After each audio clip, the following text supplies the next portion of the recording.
मेरे को भी मेरे जीवन में तब तक प्रगति नहीं हुई, तब तक प्रोग्रेस नहीं हुई, जब तक मैंने मेरे रिश्तेदारों से रिलेशंस अच्छे नहीं किए। एक बार देखो, मेरे को ना अभी मैं इस जगह पहुंच गया हूँ कि मेरे को खुद को पाने के लिए जीवन में कुछ बाकी नहीं रहा, मेरे को कुछ नहीं चाहिए, सब पा लिया, सब हो गया। तो अभी मैं आप लोगों के बारे में सोचते रहता हूँ, साधकों के बारे में सोचते रहता हूँ, उनका प्रगति कैसे होगा, उनका प्रोग्रेस कैसे होगा, उनका प्रोग्रेस क्यों नहीं हो रहा है। तो एक दिन मैंने मेरे गुरुओं से झगड़ा किया, ध्यान के अंदर झगड़ रहा। मैंने बोला, जो ज्ञान, जो नॉलेज आपने मुझे दिया था, वो ज्ञान, वो नॉलेज मैंने वैसा का वैसा पूर्ण रूप से समाज को दिया है, साधकों को दिया है। दिया या नहीं दिया है आप बताओ, एक, और नहीं दिया है तो वो भी बताओ, और मैंने दिया है, फिर भी साधकों की प्रगति क्यों नहीं हो पा रही। जैसी मेरी प्रगति हुई है, जैसी मेरी प्रोग्रेस हुई, वैसी साधकों की प्रोग्रेस क्यों नहीं हो रही, वैसे साधकों की प्रगति क्यों नहीं हो रही। मैंने तो बिल्कुल वैसा का वैसा दिया, ना एक शब्द मैंने उसमें से कुछ निकाला है, ना एक शब्द कुछ मैंने उसके अंदर जोड़ा है। तो साधकों की प्रगति क्यों नहीं हो रही, साधकों का प्रोग्रेस क्यों नहीं हो रहा है। तो गुरु ने क्या उत्तर दिया मालूम है, कुछ चक्र हमारे शरीर के ऐसे हैं जिन चक्रों की शुद्धि, ये चक्रों को क्लीन करना, स्वच्छ करना, ये साधकों के हाथ में, उसमें तू कुछ नहीं कर सकता। उसमें का एक चक्र है नाभि चक्र। नाभि चक्र का अर्थ साधक को अपने पत्नी के साथ या साधिका को अपने पति के साथ संबंध सुधारने की आवश्यकता है। तो जब तक पति के संबंध सुधरेंगे नहीं, पत्नी के संबंध सुधरेंगे, जब तक पति पत्नी के रिलेशंस अच्छे नहीं होंगे, तब तक साधकों की प्रगति नहीं हो सकती। मेरे प्रगति के अंदर गुरु माँ का बहुत बड़ा रोल है। अगर मेरे गुरु मेरे लिए बीज है तो गुरु माँ मेरे लिए माली है। उसने अगर देखरेख नहीं की होती तो ये पौधा कभी वृक्ष नहीं बनता। तो जितना अच्छा बीज महत्वपूर्ण है कि नहीं, उतना अच्छा माली महत्वपूर्ण है। आप सोचो ना, अगर किसी का पति 1 महीना काम पे नहीं जाए, घर पे बैठ जाए, तो उसके औरत के चेहरे पे हवाइयाँ उड़ने लग जाती। मैं तो 18 साल कोई कमाता धमाता नहीं था, और आज भी कुछ नहीं कर रहा हूँ, तो भी वो एकदम वैसी प्रसन्न रहती, वैसी खुश रहती, वैसे ही वटवृक्ष शरीर का छाया उसका तब भी था, आज भी था, कोई अंतर नहीं है। तो कहने का मतलब, तो पति पत्नी के रिलेशंस अच्छे थे, इसलिए मेरी प्रगति हुई। एक दूसरा है हृदय चक्र। हृदय चक्र का अर्थ, हृदय चक्र का अर्थ तुम्हारे माँ बाप के साथ कैसे संबंध है। तो साधकों के रिलेशंस उनके माँ के साथ, उनके बाप के साथ अच्छे होना चाहिए। अगर समझ लो माँ नहीं है तो आप उसके लिए प्रार्थना करो ना। जो आपने गलतियाँ की उसके लिए क्षमा मांगो, बाप नहीं है उसके लिए क्षमा मांगो, जीवित है उससे माफ़ी मांगो। जब तक तुम तुम्हारे माँ बाप के साथ रिलेशंस अच्छे नहीं करते, तब तक तुम्हारा हृदय चक्र कभी भी विकसित नहीं हो सकता।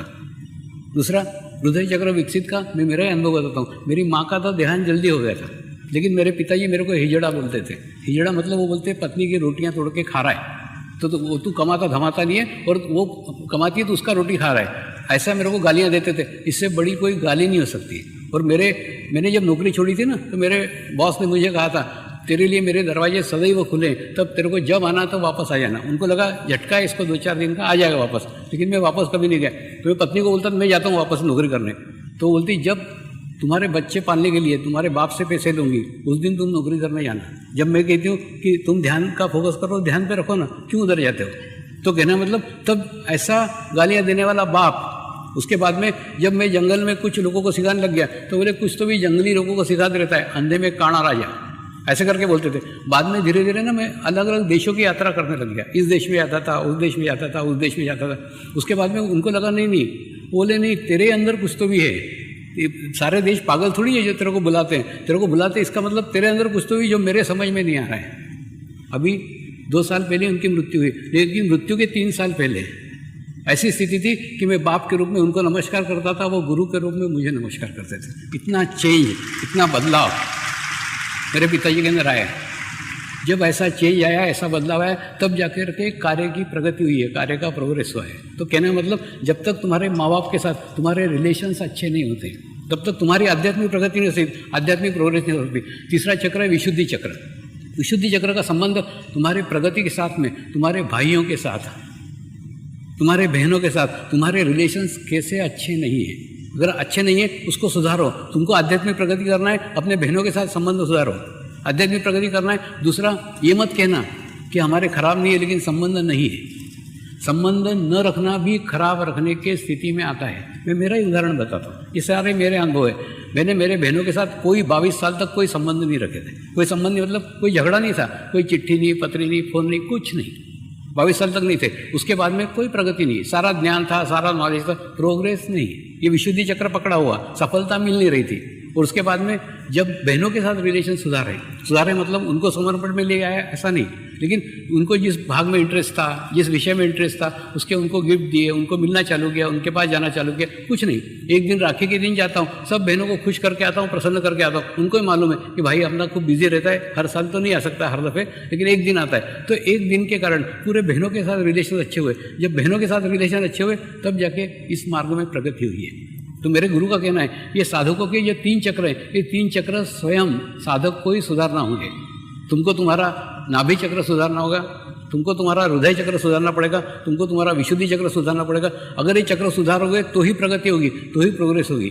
दूसरा, तुमको पहल करना पड़ेगी। तुम्हारे बहन को थोड़ी आध्यात्मिक प्रगति करने की, तुमको करने की। तुम जाकर के वो बहन को मिलो, तुम जाकर के तुम्हारे भाई को मिलो, अगुवाई तुम करो, क्योंकि प्रोग्रेस तुमको करने की है। तो संबंध न रखना भी खराब रखने के स्थिति में आता है, तो उसको खराब संबंध नहीं बोल सकते हो आप। आपके संबंध सामान्य बना के रखो ना, खूब ज़्यादा भी अच्छे मत करो, खूब खराब भी मत रहो, बीच में रखो। तो ये संबंध, ये चक्रों के संबंध हमारे रिश्तेदारों के साथ में ये ठीक कैसा ही है मालूम है। जैसे हमको पहाड़ पे चढ़ने का है तो चलो अरे हाथ का कुछ काम नहीं, चलो हाथ निकाल के रख देते हैं, आते समय लगा लेंगे, ऐसा करते हैं क्या? कितने भी तकलीफ में हो, कितने भी परेशानी हो, कितने ही थके हो, तो भी हम हाथ को साथ में लेके उस पहाड़ पे चढ़ते हैं। तो ठीक उसी प्रकार से ये जो रिलेशंस हैं, ये जो रिश्ते हैं, ये सब रिश्ते आपके साथ आपके अंग प्रत्यंग है। आपका पति, आपकी पत्नी, आपकी भाई बहन, आपके माँ बाप, या आपके अंग प्रत्यंग है। इनको छोड़ के आध्यात्मिक प्रगति संभव ही नहीं है। ये मेरे जीवन का निचोड़ है। और दूसरे, आपके साधकों की प्रगति करना आपके हाथ में है। ये मैं क्या कर सकता हूँ? आपके माँ बाप के साथ रिलेशन आपको सुधारना पड़ेंगे, भाई बहनों के साथ रिलेशन आपको सुधारना पड़ेंगे, पति पत्नी के रिलेशन आपको सुधारना पड़ेंगे। और दूसरा, एक है पत्नियों को रिक्वेस्ट है, पति को सुधारने का कोशिश मत करो, तुम बिगड़ने के चांसेस है। तुम उसको भाड़ में जान दो, तुम तुम्हारी प्रगति करो। तुम्हारी जैसे ही प्रोग्रेस होगी ऑटोमेटिकली उसका आधा इफेक्ट पति के ओर होना चालू हो जाएगा। और पति को भी कहता हूँ कि तुम पत्नियों को सुधारने की कोशिश मत करो, तुम तुम्हारा स्थिति अच्छा कर लो, पत्नियों की स्थिति अच्छी हो जाएगी। लेकिन दूसरों को सुधारने के अंदर हम बिगड़ने, दुनिया में हम किसी को नहीं सुधार सकते सिवाय अपने आप को। और हम क्या करते हैं? अपने को सुधार छोड़ के दुनिया को सुधारने को निकलते हैं। भाड़ में जान दो दुनिया को, अपन अपनी दुनिया सुधारो ना। इसीलिए मैं बोलता हूँ विश्व कल्याण, विश्व शांति, ये सब बकवास शब्द है। कोई विश्व शांति नहीं आ सकती और कोई विश्व कल्याण नहीं आ सकता। ये सब एकदम बेकार के शब्द है, कभी भी नहीं हो सकता ये। हाँ, हो सकता है, लेकिन कौन से विश्व का? आपका विश्व, निजी विश्व, एक 20 फीट का विश्व, 25 फीट का विश्व, एक 25 फीट का विश्व, उसके ऊपर आपका अधिकार है। आप चाहो तो उसको कल्याण कर सकते हो, उसकी शांति ला सकते हो। बाकी सारे विश्व में तो राम नहीं कर पाए, कृष्ण नहीं कर पाए, हम विश्व शांति ले आएंगे क्या? वे शब्द खोखले शब्द है, इसमें कोई अर्थ नहीं। विश्व का अर्थ ही आपका विश्व, आपका निजी विश्व, 25 फीट का विश्व, 20 फीट का विश्व। ध्यान करके, मेडिटेशंस करके आप आपके 20 फीट का विश्व अच्छा कर लो, आपके 25 फीट का विश्व अच्छा कर लो, और वो विश्व में शांति होना चाहिए। कोई भी व्यक्ति आए उसको शांति प्राप्त होना चाहिए, कोई भी व्यक्ति आए उसका कल्याण होना चाहिए, कोई भी व्यक्ति आए उसको सुरक्षा प्राप्त होना चाहिए।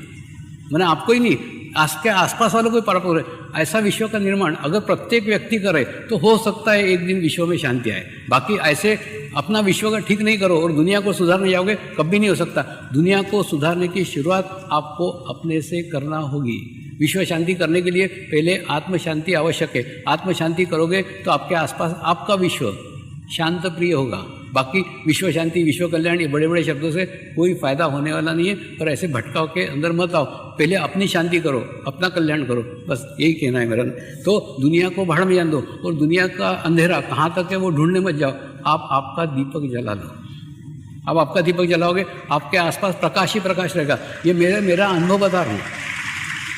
मैं दुनिया के कोई भी कोने में जाता हूँ, मेरे आसपास ये ऐसे ही वातावरण रहता है। कहीं भी जाऊँगा, मैं अरबों के पास जा रहा हूँ कि कहाँ के जा रहा हूँ, कोई लेना देना नहीं है। जहाँ जाता हूँ मेरे पास में ऐसे ही वातावरण रहता है। एक बार मैं जब गया था अरबस्तान में, एक साधक का मेरे को व्हाट्सएप आया, स्वामी जी ये तो शेर के मुंह में हाथ डाल के दांत गिनने सरीका है।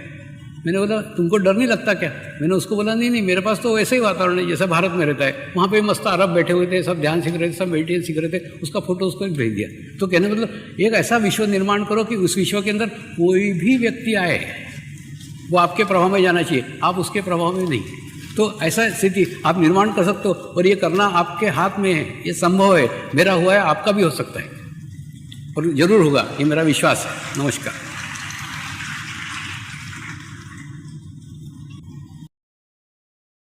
Thanks for watching. Like, Comments share, and subscribe.